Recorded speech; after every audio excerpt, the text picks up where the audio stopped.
Wait, can someone help me? I can't move. All I can do is rotate. You guys see this? I'm stuck. I'm stuck, Stepbro! I can't zoom out. I can't do anything. My camera's stuck on my person. I'm stuck! Will, press control. Azereth here is not only getting the ladies, but also the plot hook. So Azereth, do you remember what they told you? There's a bunch of spores in a certain area that gives off a super fog, and the way to get into the old town, I believe, is guarded by 2 giant mantises.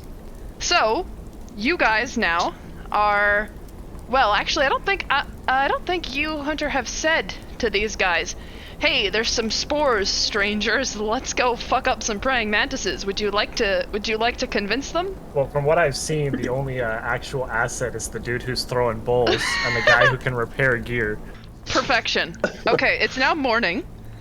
Our lad here, Azereth, the only one who knows what the fuck is going on.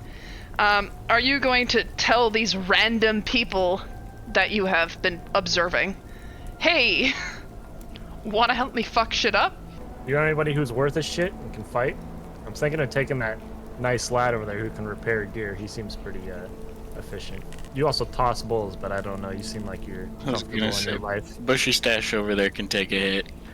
That's fair. Bushy I think Stash! the dwarf might just be too drunk to feel pain. We should bring him. Okay. Sounds like you're offering that we just bring some cannon fodder is what it sounds like to me here. You know, I've been only shot out of a cannon twice before. Neither was fun. I approach our kind lad, I don't remember the names, the one who repairs gear, and I do the wall push and say, I need you. Hold on, let's go to the wall. I will not force you to go, because it's dangerous, but your assistance would be wonderful. Oh, I'm not much of a fighter, but what kind of stuff is going down exactly? And then I tell him all the info, the spores, and then the 2 big old manti that are coming and you know that praying doing mantises damage. eat their partners after they mate with them? Yeah, me too. Perfect. Okay, And you got I'll 3 have- out of the 5. Cam, would you like to handle one of them? I walk over to There's a Beebledorf ball. with 2 mugs to mail. And I say, hey, take these and come with us. What are these? This is more beer. Oh! I'll take that, yeah. And Pleader, are you hearing this? Are you feeling FOMO? What's going on? Yeah, I guess I'll just stay here or something. You know, have a We couple can't have beers. bait conversations, okay? You gotta settle down, alright? No, I heard the offer of beer and in my righteousness decided to just follow them for now. So that I you can could offer fix better their beer? when the moment comes. You guys are coming in here into this forest. You immediately notice just how heavy the air is. It is thick with 3 C's. Beebledorf, Pleader, and Rick. You actually start to feel a little bit queasy. You're feeling as though it might be difficult to proceed if you don't kind of get some kind of help. You're not dying, but you are definitely feeling under the weather. Azereth and Benny, you are actually doing pretty well. Azereth, maybe you have your scarf up around your neck. Benny, perhaps because you've been in this town for a while, you've been exposed to these spores a bit more, and they're not affecting you quite the same. Do I see these other guys getting a little woozy in here? Absolutely. I will... It was just myself and Azereth that was okay? Yeah, I'll step down to Rick and Pleader and pull their shirts over their noses. Ooh, cute. All it takes. God damn And it. what about Beebledorf? What does Beebledorf do here? I immediately start making excuses as to why I'm having a hard time, and immediately start blaming the fact that I'm drunk. So I take my beard and I tie it over my mouth. Oh my In a god. makeshift mask. You guys have now entered an even darker patch of forest, and you see the glowing river in front of you. Tell me if this is good or not, but my curiosity is taking the better of me. I want to slowly make my way towards the river. I'd like to. I could use this perhaps as one of the ingredients for my future. Hey, don't laugh at me, fucker. No, I love it. He sees a glowing river and he's like, I can make beer from this. Azereth, you see Pleader investigating this water, and you see him kind of looking a bit befuddled, and so you decide to hop in and take a closer look. You have never seen water like this before.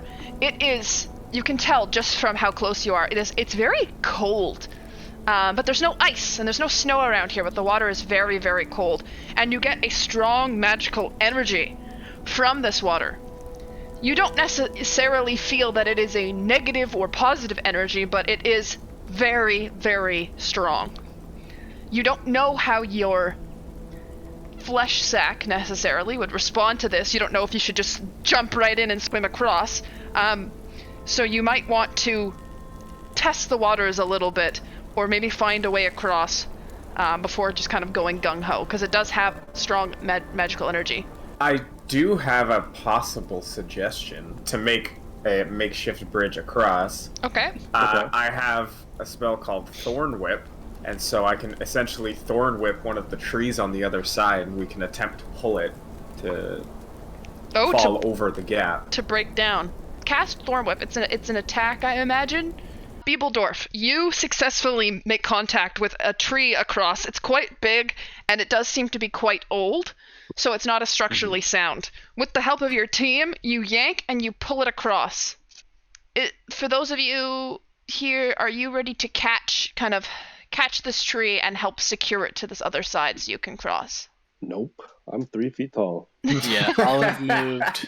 You guys have created a little bridge across and secured it to the other side. Who's going first?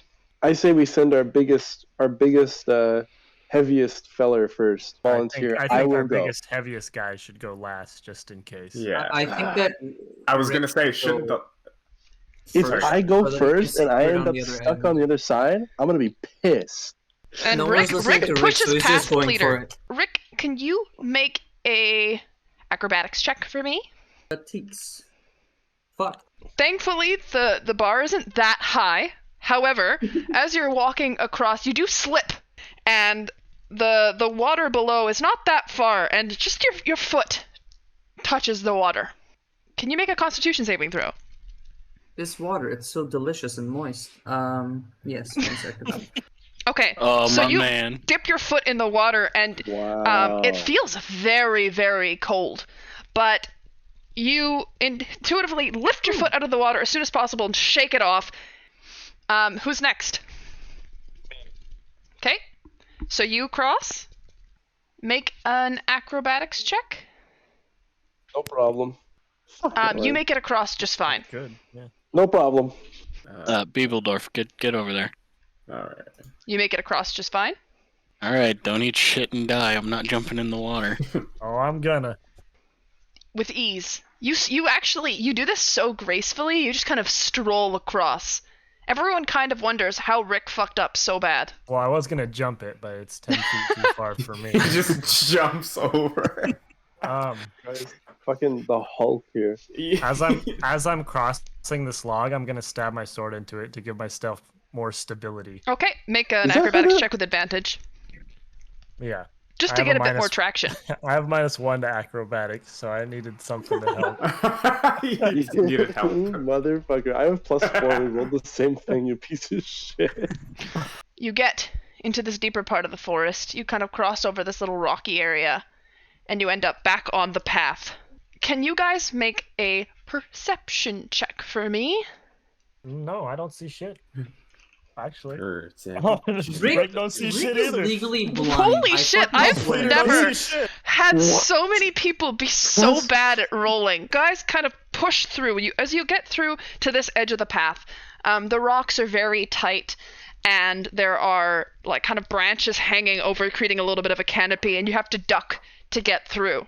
Benny and Beebledorf have first come through with ease, and they see an even darker part of the forest here, where there is definitely not a single bit of sunlight coming through. The water is smaller here. I don't know why he's over there.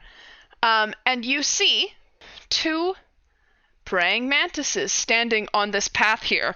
They haven't noticed you yet.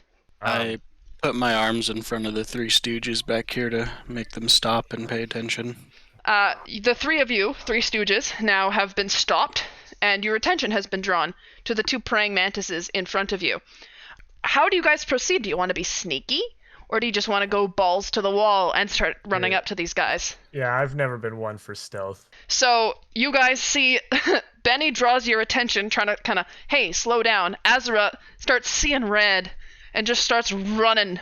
He's fucking sprinting towards these praying mantises. And with that, combat has begun. Pleader, you're up first. What do you do, Let Pleader? him have it, Pleader. Oh fuck! Oh fuck! Oh fuck! That's why he's so fast. It's his anxiety. He's just like, what do I do? What do I do? Fight or flight, baby. Yeah. Sorry, so I hyperventilate for a few seconds and then I get into action. So let me just open up my whole inventory here. So I wield 2 daggers in my hands, trembling, take several steps backwards, and wait for the perfect opportunity when it seems victory is assured to then jump in. Okay, so next is so Pleader is holding his action. Next is the praying mantis, and he's looking at Azra, who's right in front of him, and he's thinking, "Oh, this boy looks awfully tasty." That's me. And so he's going to approach you, and he's going to make an attack. Does a 14 hit your armor? No. Okay, so he swings at you with his claw, and he misses. He shakes it off, thinking it's been a little while since I've had to fight someone. And he goes for a second attack. I assume if a 14 didn't hit, then 11 doesn't either. No, actually, an 11 does. So this praying mantis comes in, tries to give a little swipe on you. You nimbly dodge out of the way, and he comes down to take a bite and makes contact with your armor, and it kind of rattles his teeth a little bit. His little praying mantis teeth. I don't know what praying mantises have in their mouth, but he's not happy about it. And now it's Rick's turn. Right, so Rick has been trembling. He's like trying to get his hand to move to like his hammer because he doesn't have a weapon. He's just a crafting boy. He kind of just loses it / gets a grip. I'm not sure which, and he grabs his hammer really firmly, and he starts yelling and running at the mantis, going, "Ah!" Just slap the mantis with the hammer. I'm gonna slap him. Go for it. Attempt to. That misses. Damn. Can I move my character roughly 15 feet behind this mantis right over here? And I cast Thunder Wave at this first mantis here. You're very smart. Mhm. So as not to hit your teammates. Very, very wise. Yeah. So that means that it takes 2d10 or 2d8 thunder damage and is pushed 10 feet away. Benny, your turn. I'm casting Bane on both of the mantises. They make DC 14 charisma saves. Okay. Oh. Whoa. These guys, Yikes. charisma is not their strong suit. Rick's getting serious, and so I'm getting worried. I look inside. I find that confidence. Wow. And I, He's upside down. I can't, dude, because I shove can't. my head in the dirt. As this commotion was happening, I've now realized that maybe it's better to act. So I've snuck around. I've readied my 2 daggers. Sneaking around. My 2 daggers. I can't even hold them properly because I suck at fighting.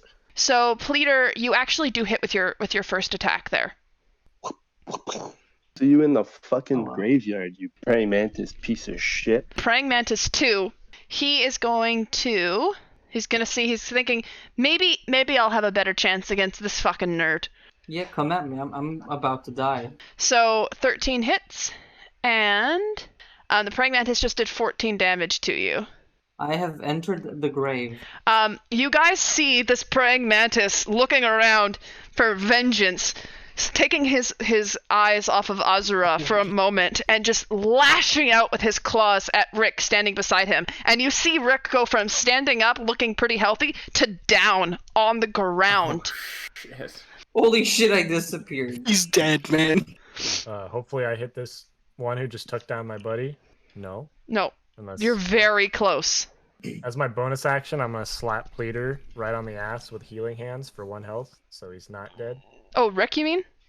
Yeah, Rick. Sorry. Okay, so you slap Rick for 1, and he now has 1 health. Just there you go, buddy. Praying Mantis 1 is gonna turn around and be like, "Who the fuck did this to me?" Uh-oh. So he looks between his legs and just, what the fuck? So the praying mantis turns around, looks under his legs at you like, "Nani the fuck?" He's trying to get on your level because you're also upside down. Does that hit? Oh, Would a boy. minus D4 help? Does a 19 hit? Pleader What? by 1 wait, point what? is downed. What's my HP? 8. 8. Oh, fuck me. Yeah, we're dude. level I thought 1, it was- dude. We die to a Fucking- stiff breeze. This praying mantis here, Okay. and I cast thunderclap. Okay, you're clapping those cheeks. Yeah, I'm clapping the cheeks. Give him the clap. So Constitution saving throw minus that has to fail. So he takes 1d6. Yeah. There you go. You chip away at it. You come up behind him and you clap those cheeks, catching Starting to him think off guard. After I do that, I make a quick remark. We should have just made them fall in love, so one would bite the head off the other. Fuck. Well, I was just gonna finish the one, but he just smacked the shit out of Willy. So I'm going to cast... I'm gonna cast Healing Word on Willy. It is a D4 plus... Fuck, what's my wisdom? D4 plus 4. Pleader, you're still flanking them, so you still get the sneak attack because you're coming on either side. Haha. Here we go, baby. So do a D4 for damage, but you'll also get sneak attack because you hit. So roll a D4 and a D6. So you apply damage here, and you apply damage here. And Pleader, how do you want to kill this praying mantis? Oh my god. I miss with my main sword, and I stumble forward, having hit nothing and met no resistance. So I grab my dagger, and I overhanded thrust it into its stupid little triangle skull and pop its left eye. Praying Mantis 2's turn. And he is not happy that you just clapped his cheeks, Beebledorf. Does a 14 hit. Shit. 11 damage to Beebledorf. How much health do you have, Beebledorf? Not enough. Yeah, that hurt. I have 11 health. So, Hey, 11 health, gang. All right, let's miss this roll since we made the last one. Hell hit yeah, it. brother. I hit it. 13 is its armor class, shit. so. Okay, Awesome. how do you want to kill this thing? I'll stab my sword into its leg, then jump up the sword and kick its head off. Wow. King of the bugs. You do that, its head flies, guts spray all over Beebledorf, who is still laying on the ground. However, both the praying mantises are down and dead, and you have, for the most part, survived. Alright. You guys, Probably do you want to, smart like, for them. do you want to, like, drag him to, like, a slightly safer area and have a rest? I'm kind of still bleeding out